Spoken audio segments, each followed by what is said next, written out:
Boa tarde. Sejam todos bem-vindos ao 17º webinário organizado pela Agência Nacional de Águas e Saneamento Básico por meio de sua Superintendência de Apoio ao Sistema Nacional de Gerenciamento de Recursos Hídricos. Hoje nós teremos como tema o Sistema de Acompanhamento de Reservatórios. Eu me chamo Diego Lispena e entrego o quadro da Ana como especialista em recursos hídricos. Atualmente trabalho na coordenação de acompanhamento de reservatórios e sistemas hídricos da Superintendência de Operações e Eventos Críticos e serei o moderador deste webinário. Esse evento ele faz parte da estratégia da ANA em estimular uma maior participação da sociedade nas instâncias do Sistema Nacional de Gerenciamento de Recursos Hídricos. Enquanto a maioria das políticas públicas se revestem de um caráter mais estatal, a Política Nacional de Recursos Hídricos é, em sua definição, descentralizada e participativa. O nosso objetivo, então, é mobilizar e capacitar as pessoas para que elas possam exercer a sua representação nas diversas instâncias dessa política. Nesse webinário, nós teremos como debatedores do tema o Antônio Lima e o Flávio Aragão. Vou falar aqui rapidamente um breve currículo deles, né? O Antônio Borges de Lima, ele é um engenheiro civil graduado pela Universidade Federal de Uberlândia, possui especialização em Engenharia de Segurança de Trabalho pela Universidade de Brasília. De 2002 a 2005, trabalhou como engenheiro de coordenador de obras de sistemas de drenagem urbana, pavimentação asfáltica e urbanização. Em 2007, ingressou no quadro da ANA como especialista em recursos hídricos, onde ocupa o cargo de coordenador de acompanhamento de reservatórios e sistemas hídricos da Superintendência de Operações e Eventos Críticos. Atualmente é discente do mestrado profissional em Gestão e Regulação de Recursos Hídricos, o Profágua, no polo da UNB.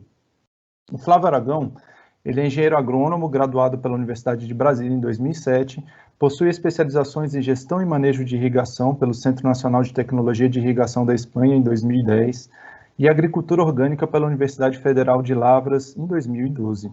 É analista em desenvolvimento regional pela Companhia de Desenvolvimento dos Vales do São Francisco e Parnaíba, Codevasf, desde 2009, onde desempenha as atividades relacionadas à gestão de recursos hídricos em projetos públicos de irrigação e reservatórios, com ênfase em outorgas, alocação negociada de água, concessões e uso racional da água. Atualmente também é discente do mestrado profissional do Profágua, cujo projeto de pesquisa envolve a regulação e a gestão de recursos hídricos em reservatórios da Codevasf.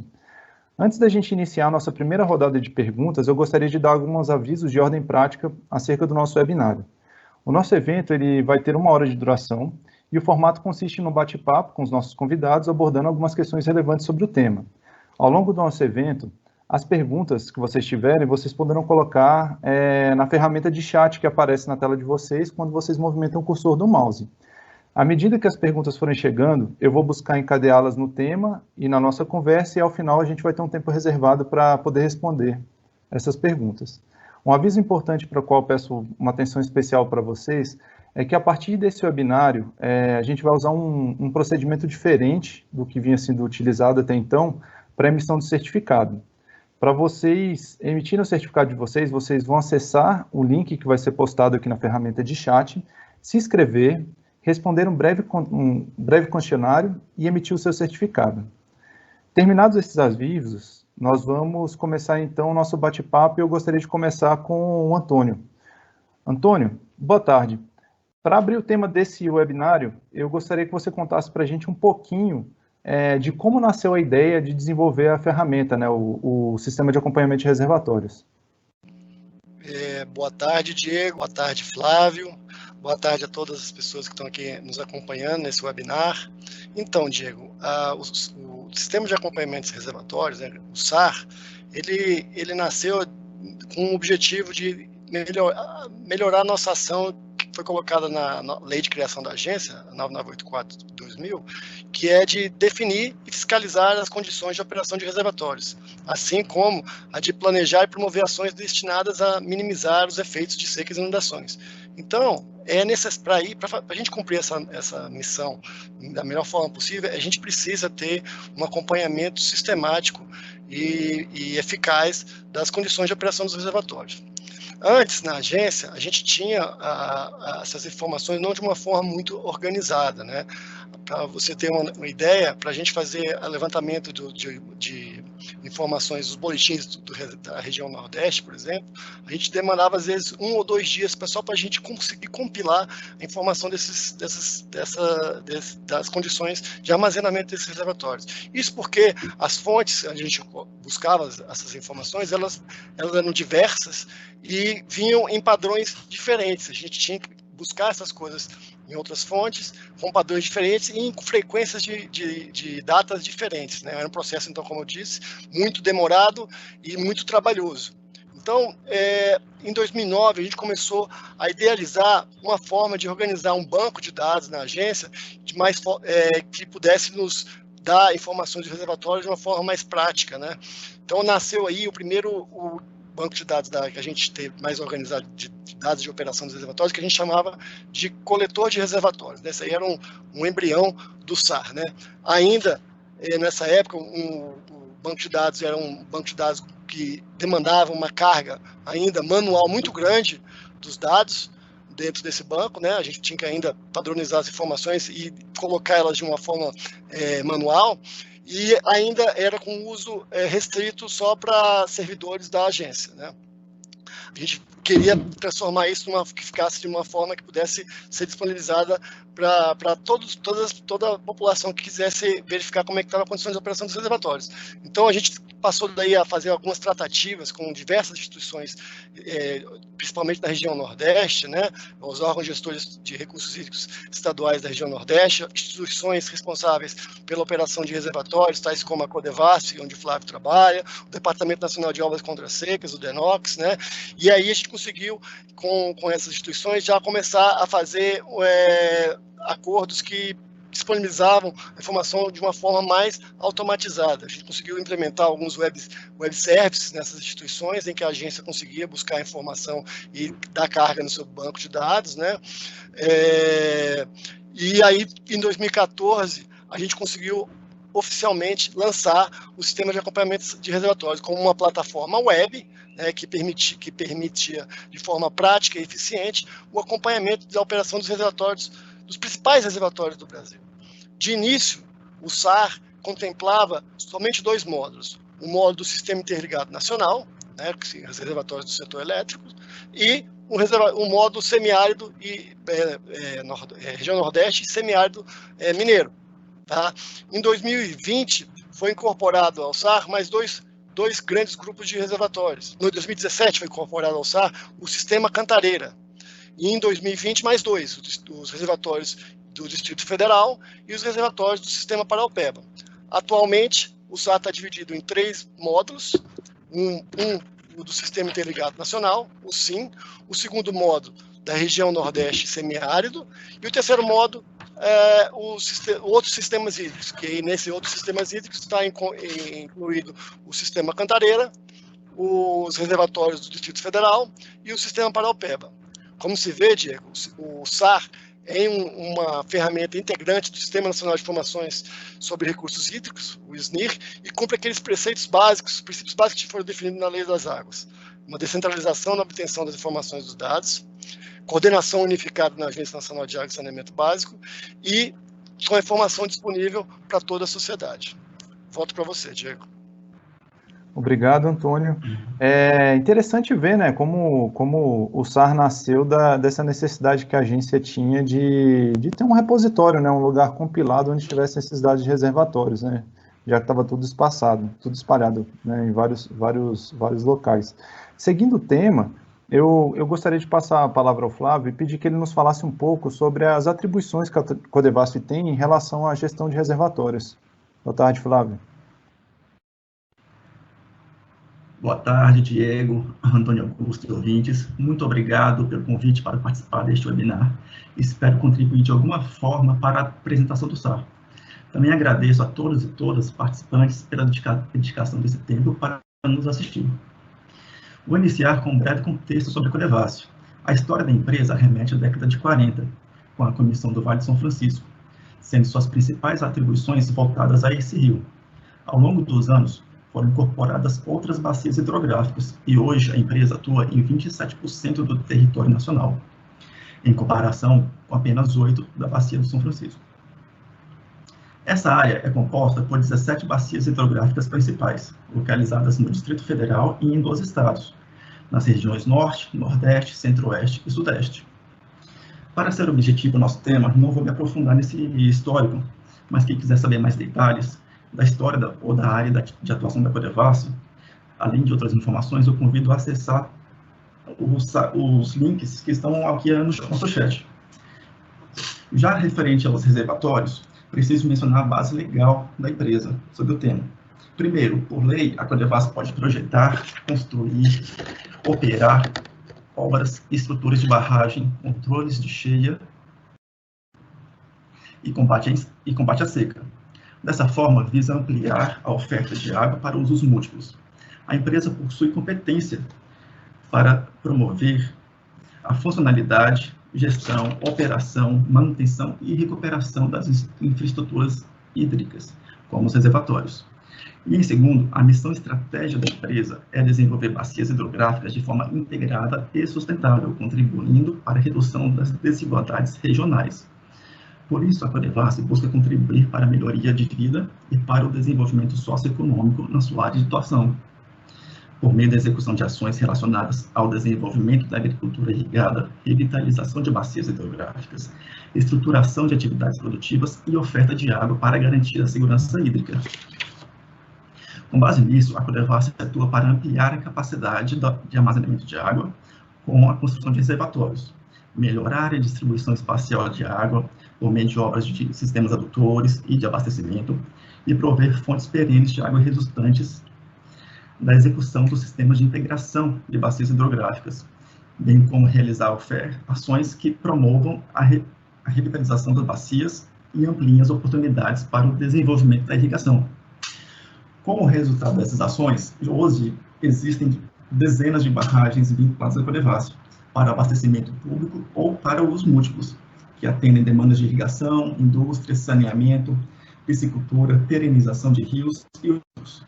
A maioria delas está em Minas Gerais, Bahia, Pernambuco e Alagoas, que corresponde ao módulo Nordeste e semiárido do SAR. Consegui responder sua pergunta, Diego? Conseguiu sim, Flávio. Eu vou seguir aqui falando com o Antônio, né? Eu vi que você citou, né, a maioria desses dados que vocês utilizam lá são provenientes do módulo Nordeste do SAR, né? Eu trabalho com o Antônio desde 2011 e também estou envolvido no desenvolvimento do SAR desde o seu início, né? A nossa intenção, quando a gente disponibilizou o SAR para público, na época, foi justamente, a nossa intenção era justamente essa interação com as outras instituições que também utilizavam a cidade de reservatórios, né, e é muito bom ver isso. Aproveitando essa questão dos módulos, né, o Antônio falou lá que o SAR está dividido em módulos, eu queria pedir a você, Antônio, que você falasse um pouquinho mais sobre quais são esses módulos que estão no SAR. Você explicou brevemente quais são eles, né, mas quais são as diferenças, o que cada um contempla? Claro, Diego, como eu disse, né, o SAR está dividido em 3 módulos. O primeiro, um dos grandes módulos que estava desde o começo, da primeira versão do SAR, é o do SIN, né, do Sistema Interligado Nacional. Aí eu acho interessante a gente talvez explicar para as pessoas o que é o SIN, né? O SIN é um sistema hidrotérmico eólico de grande porte, com predominância da matriz hidroenergética, que cobre quase todo o território nacional. A única capital isolada no Brasil que não está ligada ao SIN é Boa Vista, né? Esse sistema, espalhado dessa forma, permite que a gestão da geração de energia elétrica possa utilizar essa energia olhando as variabilidades hidroclimáticas que tem no nosso país em dimensões continentais. Por exemplo, é possível, dessa forma, a gente preservar uma região que está sofrendo com estiagem severa em prol de uma outra região que está com maior volume de chuvas e de vazões. Então, um reservatório pode ter seu volume preservado numa região de escassez e podendo gerar energia em outra região. Isso não quer dizer que aquela região onde foi diminuída a geração de energia não vai receber energia. Essa energia vai poder ser transferida para essa região, para todo o país, né? O SIM, no nosso modo no SAR, ele está dividido e está organizado por bacias hidrográficas. Como a gente está vendo aqui na tela do lado, a gente consegue dividir e apresentar as informações dos reservatórios a partir da bacia hidrográfica onde ele está instalado. Então, isso aqui é para facilitar, por exemplo, alguém que está, por exemplo, querendo buscar informações sobre o reservatório de Sobradinho, ele não precisa, ele vai direto na bacia do São Francisco e consegue obter essa informação da operação, como é que está a operação desses reservatórios. Nesse grupo estão os maiores reservatórios com capacidade de armazenamento que a gente tem no Brasil, tais como Sobradinho, como eu disse, Serra da Mesa, por exemplo, Itaipu, Furnas, né? As informações nesse módulo são obtidas diretamente junto com o Operador Nacional do Sistema Elétrico. A legislação que criou a ANA diz que a definição de condições de operação de reservatórios que envolvam reservatórios do setor elétrico tem que ser feito junto com essa instituição. Então, o ONS obtém as informações de operação dos agentes responsáveis pela operação de cada um desses empreendimentos, e a gente, diretamente no banco de dados do ONS, consegue trazer essas informações para o banco de dados do SAR. Quando você acessa o SAR, você pode conseguir para esse tipo de empreendimento informações tais como vazão afluente, volume útil, percentagem que está acumulado, vazão defluente, vazão turbinada, entre outras, né? Já o outro módulo que a gente tem, nesse módulo são monitorados 162 empreendimentos do setor elétrico, tá? Grandes reservatórios. Já no módulo Nordeste, as informações no SAR, elas estão divididas por estado, né? Então, nesse módulo são monitorados 537 reservatórios, na região Nordeste e semiárido mineiro, com uma capacidade máxima de armazenamento estimada em torno de 40 bilhões de metros cúbicos. Né? As informações nesse módulo elas são provenientes dos órgãos gestores de recursos hídricos estaduais, de instituições responsáveis por operação de reservatórios na região, como a Codevasf e o DENOX, né? E estações telemétricas automáticas que encaminham informação, às vezes até de 15 em 15 minutos, e grande parte desses reservatórios hoje são monitorados pelo Sistema de Gerenciamento de Dados Hidrológicos, o GDH. O outro módulo que a gente tem no SAR é o módulo do outros sistemas hídricos. Os outros sistemas hídricos estão focados mais naquelas reservatórios responsáveis para o abastecimento de regiões metropolitanas, né? Hoje a gente tem lá o sistema Cantareira, todos os reservatórios que são responsáveis para abastecimento de mais de 9 milhões de pessoas na região metropolitana de São Paulo, que sofreu recentemente de uma escassez muito severa, né? A gente tem lá também os reservatórios do Distrito Federal, que a gente tem as informações provenientes de estações telemétricas automáticas instaladas nesses reservatórios, então a gente consegue lá observar a informação diária dos reservatórios do Descoberto, Santa Maria e o Lago Paranoá. E o outro módulo que a gente tem lá é o Sistema Paraopeba. O Sistema Paraopeba são os reservatórios importantes para complementar o abastecimento humano da região metropolitana de Belo Horizonte, tá? Eu acho que essas, Diego, são as principais diferenças que eu poderia apontar entre esses três módulos que estão hoje divididos o SAR. Obrigado, Antônio. Eu gostaria de prosseguir, voltando um pouquinho lá na fala do Flávio. Eu imagino, sei que vocês ajudaram bastante no desenvolvimento com informações dos reservatórios de vocês, lá da Codevasf, e sei que vocês usam também, né, o sistema para poder auxiliar na gestão de vocês, né? Eu queria saber, Flávio, se você podia dar para a gente um testemunho da importância que o SAR tem na gestão de reservatórios lá na Codevasf. É possível?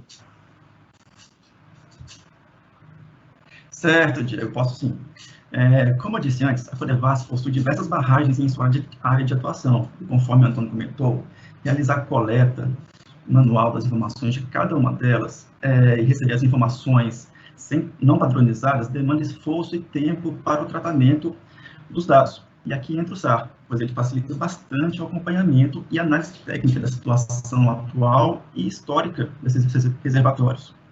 A importância das informações sobre nossos reservatórios está diretamente ligada à oferta de água para a população e leva em consideração a quantidade de pessoas beneficiadas e o desenvolvimento socioeconômico que cada um deles proporciona, sejam barragens exclusivas para abastecimento público ou para usos múltiplos. Dessa forma, acompanhar a situação hídrica de cada reservatório é fundamental para a tomada de decisões da Codevasf e de órgãos reguladores, como a ANA mesmo, sobre a segurança hídrica, sobre a gestão e sobre a regulação dos usos da água. Eu vou citar algumas estatísticas para termos noção da importância de um reservatório e entender por que devemos acompanhar as informações com frequência. No norte de Minas Gerais, temos um reservatório que abastece mais de 80 mil pessoas e é a principal fonte de água de 2 cidades. Junto com ele, temos outras barragens em Minas e na Bahia que abastecem projetos públicos de irrigação que, somados, irrigam 11 mil hectares, geram 16 mil empregos e produziram só em 2019 84 milhões de reais em produtos agropecuários. Sem falar de indústrias e da população rural, que depende das estruturas para o consumo.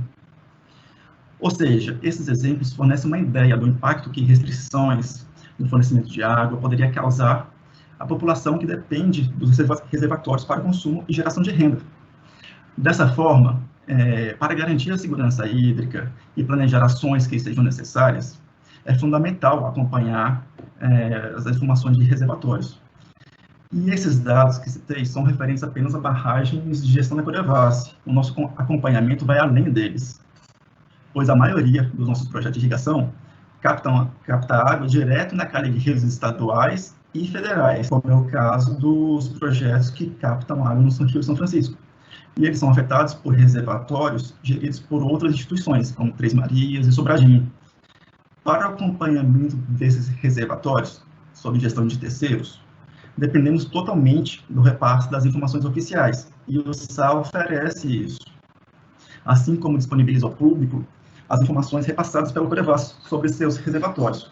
Como você comentou, Diego, eu me recordo quando nós trabalhamos juntos e fornecemos cotas históricas e curvas de cota, área e volume das nossas barragens, que hoje estão compondo, né, a base de dados do SAR. Tudo bem, Diego? Ok, Flávio. Eu lembro bem desse período que vocês colaboraram com a gente. Isso que você mencionou sobre vocês não terem a informação de outras barragens que não são de responsabilidade de vocês, a gente pensou também entre os estados, né? Muitas vezes um estado faz a gestão, mas o rio ele é proveniente de outro estado, esse estado que possui o reservatório, que recebe água do outro reservatório também, poderia carecer de informação, né, de reservatórios que não estão dentro da sua área. Então, isso foi uma das coisas que a gente pensou também quando a gente foi criar o SAR, né?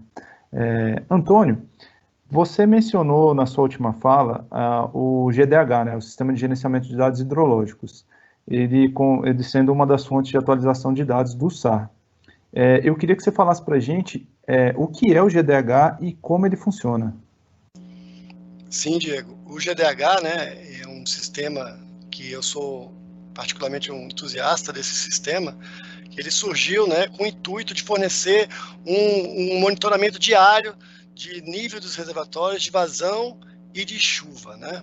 No âmbito do SAR, a gente estava para o sistema GDH, a gente está mais focado hoje nas leituras de nível, né? O desafio nessa questão foi encontrar qual que era a tecnologia que melhor funcionasse para que a gente conseguisse ter informações de forma diária. A gente sabe que estações telemétricas têm um valor muito elevado e que às vezes torna inviável a instalação de estações telemétricas automáticas em todos esses reservatórios. Então, a agência discutiu bastante isso e decidiu que a melhor tecnologia que pudesse ser utilizada para que a gente conseguisse ter um monitoramento diário dos níveis dos reservatórios na região Nordeste era de envios de SMS através de aparelhos celulares, né? Aí você pode pensar, mas SMS não precisa de um aplicativo. A gente precisou sim desenvolver um aplicativo, porque no GDH, além da informação de nível que está sendo lida por um observador do reservatório, ela encaminha também as coordenadas geográficas de onde ela foi digitada. Para que isso? Para a gente garantir que o observador foi até o ponto de leitura e fez a leitura ali e não fez a leitura, vamos dizer assim, na sua casa. A gente já teve alguns exemplos de alguns observadores de estações convencionais que a gente sabe que o nível do reservatório, ainda mais na região semiárida, às vezes ele demora muito para ele mudar, né? Ele fica estável durante alguns dias. Então a pessoa não ia e ficava encaminhando a informação daquele nível constante. Com isso, a gente consegue inibir essa atitude e o observador tem que encaminhar a coordenada, a leitura, no local onde está instalada essa régua que mede o nível do reservatório. Essa leitura, quando ela chega na agência, ela passa por um filtro que verifica se ela está dentro de um range, né, se ela foi feita perto da área do reservatório, e se ela foi... se ela passa nesse filtro, ela vai para um segundo filtro, que é do SAR, que verifica se ela está dentro do range da tabela cota área volume, né? Se ela foi uma leitura, vamos dizer assim, que está correta. Ao passar nesse filtro, o SAR faz a correlação do nível medido com o volume correspondente, salva no banco de dados e disponibiliza para a sociedade por meio do seu sistema, né? Para fazer isso, a agência teve que fazer acordos com as instituições, com os órgãos gestores estaduais da região Nordeste e de Minas Gerais, né? Oferecendo a instalação dessas réguas, né, os aparelhos celulares e um pagamento de uma cota mensal para os observadores para eles enviarem esses aparelhos. Para isso, a gente contou com o apoio e a experiência, né, do Serviço Geológico do Brasil, a CPRM, né. Em contrapartida, os estados ficaram com a responsabilidade do lado operacional do projeto, que é a seleção, cabe ao estado escolher quem vai ser o observador, né, que vai receber o celular, a manutenção dessas réguas, se acontecer alguma coisa, às vezes acontece de um barco ser amarrado a corda do barco numa régua e a régua cai, amassa, danifica, aí é a responsabilidade do estado ir lá e colocar uma outra estação, né? Para vocês terem uma noção de como esse projeto representou um salto de qualidade dentro do SAR, eu vou colocar aqui um gráfico, né, vou chamar aqui um pouquinho para o lado, para mostrar para vocês, né, antes da fase do coletor, as informações ali eram inferiores a 30%. Com o coletor, que a gente começou a organizar, criar web services com as instituições parceiras, essa defasagem, essa gráfica é defasagem de até um dia, né? Se você for olhar o dado hoje, ele tem que estar no máximo dado de ontem. Então, na fase do coletor, já houve uma melhora para 40%. Com a implementação do SAR, hoje, 70% dos reservatórios da região Nordeste, semiárido mineiro, tem uma atualização de pelo menos menor que um dia de defasagem, tá? Se a gente aumentar esse filtro para 10 dias, a gente aumenta essa percentagem de reservatórios atualizados que supera os 80%. Tá, Diego? Então, eu acho que esse é o grande, vamos dizer, sacada que o GDH trouxe e melhora para o nosso sistema. Obrigado, Antônio. Só complementando um pouquinho, é bem interessante ver, esses números são bem importantes para a gente, porque do início do GDH do início do SAR, né, a frequência de atualização que a gente tinha até a implementação do GDH, a gente teve um aumento aí de 3 vezes na qualidade né, triplicou a nossa qualidade de atualização. E o Nordeste era bem sensível para a ANA, porque a gente queria acompanhar e alguns reservatórios a gente tinha 2 dados por ano, né? E com o advento do GDH, com a implementação do GDH, a gente passou a ter dado quase que diário desses reservatórios. Então, esse projeto foi um marco bastante importante na história do SAR. Flávio, você comentou na sua fala anterior sobre a importância das informações do SAR lá na gestão de reservatórios pela Codevasf. Eu queria saber se você tem algum caso concreto, algum exemplo para falar para a gente desse uso do SAR, né, para a gestão. Certo, Diego. Só fazendo um adendo aqui ao último comentário do Guto, né, a questão de problemas com régua, me veio à cabeça aqui um caso que nós tínhamos a régua, mas furtaram, simplesmente levaram ela. Aí complicou, né, essa questão. Agora, com essa pergunta sua que você fez sobre a questão da gestão dos reservatórios da Codevasf, Eu vou focar em reservatórios que são de usos múltiplos, sob gestão da Codevasf, e são fontes hídricas de projetos públicos de irrigação em Minas Gerais e na Bahia. Esses reservatórios são estruturas afetadas pela seca nos últimos anos e sofreram redução do volume acumulado, o que pode ser consultado no SAR. Você pode ir lá e consultar os últimos anos, que vai estar tranquilo, vai perceber isso lá. Essa situação gerou risco de conflito pelo uso da água, e para reduzir foi necessária a intervenção na gestão e na regulação do consumo hídrico de todos os seus usuários. Vamos pegar aqui o caso concreto do Bico da Pedra, em Minas Gerais. A barragem entrou em operação no final dos anos 70. Ela tinha como principal usuário os projetos de irrigação Gorutuba e Lagoa Grande. Na década de 80, também abastecia as cidades de Janaúba e Nova Porteirinha, e além de perenizar o trecho do Rio Jusante. Com o passar do tempo, foram surgindo usos difusos nesse trecho, e acabou que a demanda da água ficou maior do que a oferta, do que a disponibilidade. E já no final dos anos 80, já havia registro de conflito pelo uso da água na região, sobre a gestão dele, como o estabelecimento dos volumes de referência, do marco regulatório e da alocação de água.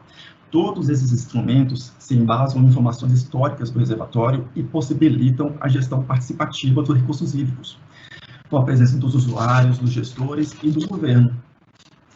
Outro exemplo, assim, esse exemplo é atual, né? Ele é resultante da mudança de gestão, que veio e também agravado pela baixa recarga hídrica do reservatório, justamente por causa da escassez hídrica dos últimos anos. Hoje, esse reservatório está com apenas 17% do seu volume útil. Isso também foi consultado no Saúde. Então, com base na situação atual do reservatório e na previsão de consumo e de recarga dos próximos meses, a ANA coordenou a alocação de água 2020-2021 para esse sistema hídrico. E para minimizar os conflitos, todos os usuários sofreram restrição de captação. E no caso dos projetos de irrigação, eles ficaram autorizados a captar apenas 33% do seu volume, que seria normal, outorgado. Outro exemplo da mudança de gestão é o reservatório Seraíma, da Bahia. No período de 2008 a 2014, o nível do reservatório se manteve abaixo de 20% dessa capacidade. E esse déficit hídrico impossibilitou o abastecimento do projeto de irrigação, o qual ficou inoperante de 2008 a 2017. Com a nova gestão e regulação das captações, implantação de sistemas de irrigação mais eficientes, foi o retorno gradual da agricultura a partir de 2020. E a está com 91% da sua capacidade. Todas essas medidas, né, adotadas nesses sistemas decorreram de reuniões públicas e são acompanhadas somente para monitorar o cumprimento das ações definidas.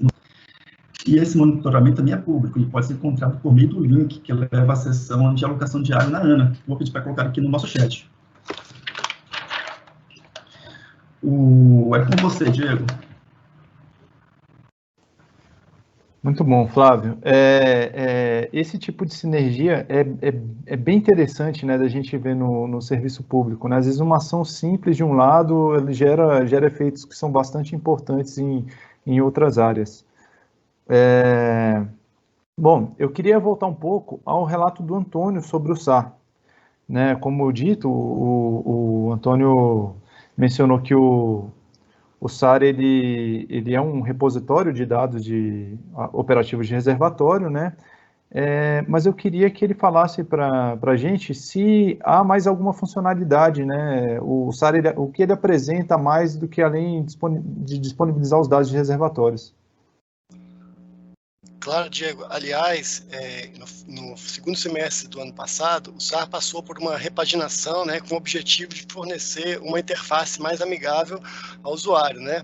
A gente fez essa divisão dos reservatórios por objetivo, né, os reservatórios do Sistema Interligado Nacional, né, que são reservatórios, como eu disse, os maiores reservatórios do Brasil, que foram construídos com um foco maior na geração de energia, mas são muito importantes na garantia e manutenção da continuidade dos dos usos e usuários de recursos hídricos, né?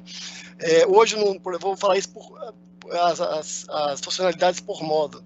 No módulo do Sistema Interligado Nacional, a gente fez essa divisão agora por bacia hidrográfica, que a gente não tinha, que foi o que eu mostrei no slide passado, na pergunta passada, né?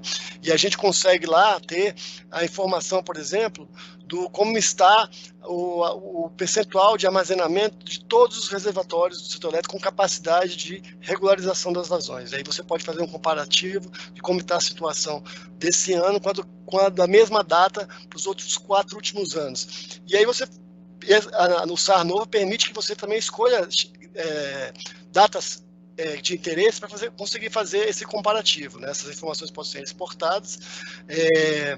A gente colocou nas bacias hidrográficas no SIM diagramas esquemáticos das bacias, né? Que a gente consegue mostrar, ilustrar de uma maneira mais didática qual é o reservatório que está montante, ou qual é o reservatório que está jusante, se o reservatório é do tipo com capacidade de regularização de vazão, se é o reservatório do tipo usina fio d'água, né? Isso aí a gente fez isso para cada uma das bacias que integram o Sistema Interligado Nacional. Além disso, você consegue fazer uma consulta do histórico dos dados de operação que o usuário tiver interesse e exportar essa consulta para arquivos XLS, né, o Excel, para você poder trabalhar fora do SAR, não fica dependente do SAR para você fazer suas estatísticas ou outra coisa que você tiver interesse. No módulo Nordeste, a gente faz a divisão dos estados, dos reservatórios pelo estado onde ele está instalado, né? A gente classifica os reservatórios por cores dependendo da capacidade de armazenamento, do volume que está armazenado no reservatório. A gente permite que essa consulta possa ser exportada para arquivos KMZ, né, que é um arquivo que pode ser aberto no Google Earth, né, e a pessoa trabalhar também com outra coisa. A gente sabe, por exemplo, que já teve o uso pelo pessoal que fazia aquela operação carro-pipa, que conseguia, pelo SAR, fazer uma consulta da informação daquele dia, de como é que estava o armazenamento, e identificar qual reservatório era melhor e mais próximo, com que tinha garantia que teria água, né? A gente também, exemplo do que a gente fez no Sistema Interligado Nacional, a gente desenhou os diagramas esquemáticos para cada um daqueles estados. Aí, se você for comparar, você vai ver que são muitos reservatórios. E, como eu disse, tem mais de 500 reservatórios monitorados só na região Nordeste, né, no módulo do Nordeste. A gente permite fazer o SAR faz gráficos de armazenamento do reservatório equivalente, que seria um reservatório que representaria como é que está a situação de armazenamento para cada um daqueles estados. E aí também é exemplo que faz no SIM, você consegue fazer essa comparação do ano vigente com os últimos 4 anos e também fazer essa comparação com uma data que você queira ter interesse. A gente implementou nessa versão nova do SAR para cada um dos reservatórios. Se você clicar lá na simbologia do reservatório no mapa, ele abre uma janela com o volume dia a dia para cada um daqueles reservatórios, comparando com os últimos 5 anos. Então, esse aí, e você pode exportar isso também e trabalhar isso onde você achar melhor, né? No módulo Outros Sistemas Hídricos, a gente colocou lá no mapa do Brasil, tá muito claro lá para quem tem, por exemplo, quem quer ver a informação do Sistema Cantareira, não clica no Distrito Federal, tá? Ele vai lá no estado de São Paulo, entra abre um mapa colocando a espacialização dos reservatórios, como é que eles estão no mapa, né? E aí, quando você clica, ele faz a mesma coisa que faz no módulo Nordeste, ele desenha os últimos 5 anos, como é que está o armazenamento em comparação aos outros anos. No caso do Sistema Cantareira, a gente faz a comparação também do acumulado no reservatório do Sistema Cantareira, que é importante para seguir as condições de operação que são estabelecidas na resolução da agência junto com o DAE, né? No Distrito Federal, a gente também espacializou, fez um mapa da localização dos 3 reservatórios aqui mais importantes em termos de abastecimento, né? Que é o Descoberto, Santa Maria e Lago Paranoá, e também é exemplo que fez no Nordeste. Você clica e você consegue ver como é que está a evolução dos níveis dos últimos 5 anos, tá? Tudo isso podendo ser exportado como imagem, tudo isso permitindo também que você exporte XLS do histórico que você tem interesse. Enfim, essa hoje que eu estou lembrando, assim, são as outras funcionalidades que a gente tem hoje disponíveis no SAR, Diego. Obrigado, Antônio. Eu queria continuar, voltando um pouquinho ali na linha da última fala do Flávio. Flávio, você poderia dizer para a gente quais são as maiores dificuldades que vocês vêm enfrentando lá na Codevasf no que se refere à gestão de reservatórios? Claro, Diego, posso sim. Os principais problemas observados nos nossos reservatórios estão relacionados ao déficit hídrico, conflitos pelo uso da água e a geração própria de recursos neles mesmos. Como é que funciona o déficit hídrico que já observamos? Ele foi causado por demanda maior do que a oferta, ou recarga insuficiente dos reservatórios, ou pelos dois juntos. De qualquer forma, ele gerou restrição na captação dos usuários e, no caso de projetos públicos de irrigação, resultou na redução da área irrigada e, consequentemente, teve queda ou interrupção na produção agrícola, na geração de renda e geração de empregos. Pelos exemplos do último comentário que eu fiz, do projeto Seraíma, que ficou anos sem produzir e agora está retomando a produção. Já o Gurutuba está em plena fase de restrição, que já fez a produção agrícola cair quase proporcionalmente à diminuição da captação, quando comparado aos anos anteriores. Tudo isso gera um enorme impacto socioeconômico na região. Já os conflitos pelo uso da água também se agravam com a escassez hídrica, mas o modelo de gestão e regulação atual vem mudando o quadro e mitigando esses conflitos, depois deixa as regras mais claras, bem como as ações que cada usuário ou gestor tem para executar e que vão permitir a gestão plena dos sistemas hídricos formados pelos reservatórios e aumentar a resiliência deles durante os eventos críticos. Com relação à obtenção de recursos, a ausência de arrecadação própria e direta para eles gera dependência de recursos externos e isso pode criar dificuldades e atrasos na execução de ações, de obras e serviços que sejam necessários. E esses são os principais problemas que temos observado, Diego. Obrigado, Flávio. Eu queria fazer aqui uma pequena pausa na nossa conversa para poder apresentar uma pergunta que chegou aqui do pessoal que está assistindo. Eu acredito que essa pergunta aqui é mais pertinente para o Antônio. A pergunta é o seguinte, Antônio. As curvas CAV dos açudes do Nordeste são atualizadas ou antigas da época da construção deles? Se forem antigas, quem é o responsável por atualizá-las? Ou a ANA que realizará tal trabalho? Boa pergunta, Diego. Como eu disse lá no começo, o SAR, quando a gente foi implementado o SAR, uma das primeiras coisas que a gente fez foi fazer articulações junto aos órgãos gestores de recursos hídricos estaduais, na região Nordeste, e a Codevasf e o DENOX. Então, a gente obteve essas informações junto aos entes, às instituições responsáveis pela operação desses reservatórios. A agência, a ANA, chegou a fazer algumas batimetrias novas em 30 reservatórios na região Nordeste. Alguns reservatórios confirmaram aquelas tabelas quaternárias de volume de projeto. Agora, a gente teve exemplos também de reservatórios, eu posso citar aqui um Epitácio Pessoa, em que a capacidade de armazenamento aumentou. Também tivemos reservatórios em que a capacidade de armazenamento diminuiu. Então, assim, como eu disse, é um trabalho pode dizer até de equipe, se a gente considerar a Agência Nacional de Água e Saneamento Básico com os órgãos gestores estaduais, e o DENOX e a Codevasf, de manter as informações mais fidedignas possíveis à vida real, tá? Então é isso, Diego. E só complementando, Antônio, o SAR está utilizando já essas curvas novas que foram desses 30 reservatórios que sofreram batimetria pela ANA, né? Então, a informação que vai estar lá já são com essas curvas novas já. A próxima pergunta ela vai para o Flávio.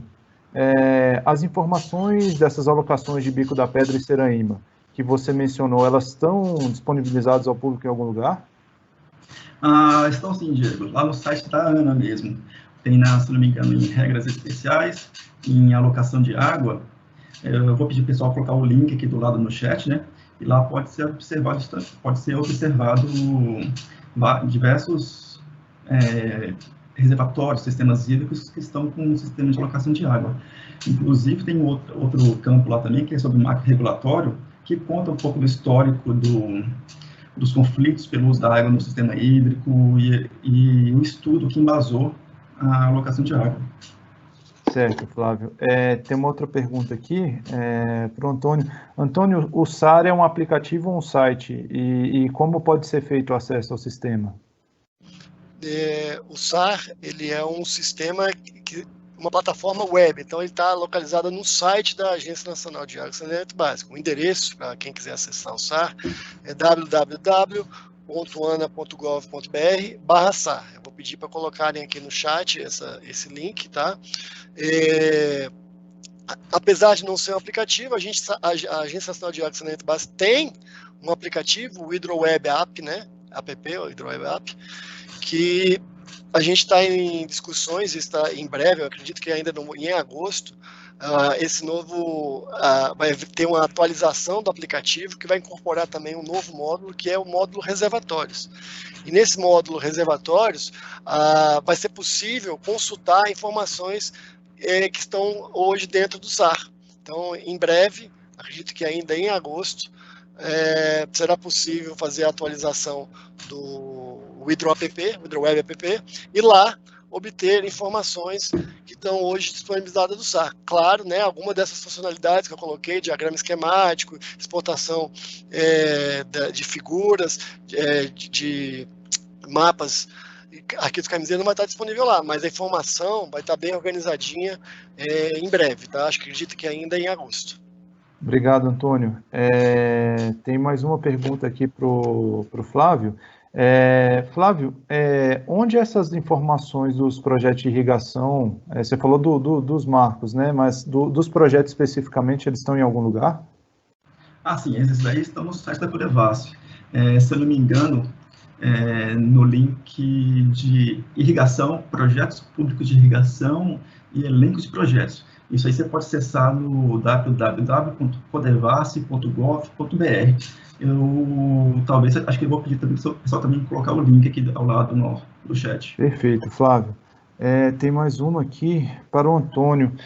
Antônio, a ANA prevê algum tipo de evolução para o SAR e há a intenção de ampliar esse universo de reservatórios acompanhados? Sim, Diego, eu vou começar pela segunda pergunta. A gente está,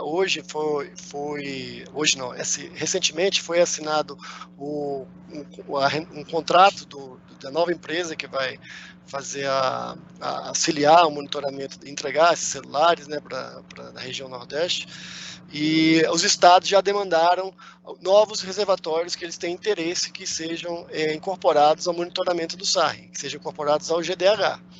Então, a gente tem intenção, sim, de aumentar. Eu não mencionei, por exemplo, os reservatórios hoje do sistema Paraupeba, lá que ajuda a abastecer a região metropolitana de Belo Horizonte. Hoje, as informações que são colocadas lá, da área de operação, são colocadas por técnicos do Instituto de Gestão de Águas Mineiro, o IGAM, né? E a gente vai migrar essas informações para o GDH, então a gente vai ter essa atualização diária, né, sem problema nenhum. E a gente prevê, sim, algumas evoluções. Algumas já estão, assim, ainda vão ocorrer esse ano, como, por exemplo, posso citar, a gente tem um glossário que a gente quer colocar no SAR, com termos aderentes à operação de reservatórios, né? Esse glossário vai ser um glossário que terá figuras para facilitar o entendimento, vai ter termos e explicações de termos, como, por exemplo, o que é um volume morto, né?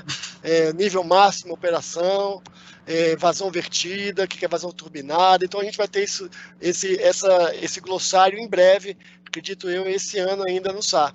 A gente já iniciou discussões de como incorporar informações provenientes das estações automáticas da resolução 3 ANA-ANEEL, né? É uma resolução que obriga o proprietário de um empreendimento hidrelétrico de manter uma rede de estações pluviométricas e fluviométricas automáticas. Essas informações têm que ser encaminhadas para a ANA, então a gente vai a gente está estudando como incorporar essa informação para dentro do SIM, né? A gente não vai melhorar a frequência da informação, porque o SIM não tem esse problema, as informações estão atualizadas diariamente, mas a gente vai conseguir diminuir, vamos dizer assim, a janela de observação, e vai ficar uma coisa mais ao vivo, vamos dizer assim, né? A gente está querendo incorporar também informações do projeto de integração do São Francisco, né, o PISF, né, em que a gente vai conseguir acompanhar como é que estão as condições de operação, não daqueles reservatórios que vão receber a água, né, esses aí já estão incorporados dentro do SAR, mas daqueles reservatórios de passagem, aqueles que estão instalados em aquedutos e canais que foram construídos aqui no PISF. A gente discute também a incorporação de gatilhos, né, de níveis, por exemplo, em que o usuário possa estabelecer qual nível que ele quer ser avisado pela plataforma que foi atingido. Por exemplo, bota lá que a partir do nível determinado ele começa a ter problemas para captar. Então ele consegue estabelecer esse nível lá, colocar um gatilho no SAR, e o SAR vai informar ele quando atingir aquele nível. Essas são algumas das evoluções que a gente tem previsto aí para o curto prazo para o SAR, Diego. Certo. Eu tenho só mais uma pergunta aqui, vai para o Flávio, né? Antes da gente partir para o encerramento. Flávio, há outros reservatórios que estão sob gestão da Codevasf e que são objeto de alocação negociada de água? Sim, Diego. Deixa eu me recordar aqui. Eu vou citando eles, os sistemas hídricos, né? Tem o Bico da Pedra, né, que abastece os perímetros do Urutuba, Lagoa Grande e as cidades também.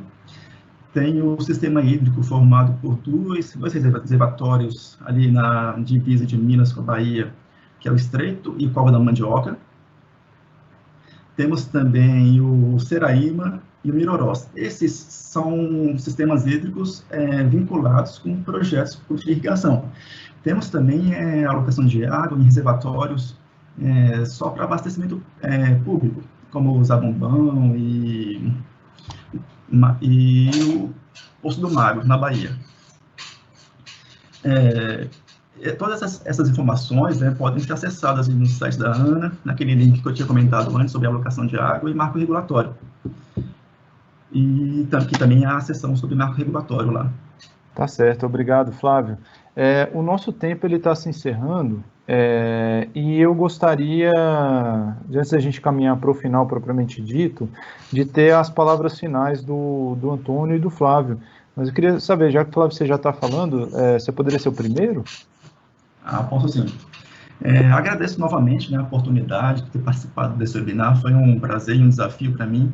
E quaisquer dúvidas ou informações sobre o que eu falei aqui, podem acessar no site da Codevasf, no site da ANA, e eu acredito que nosso contato também vai ficar disponível.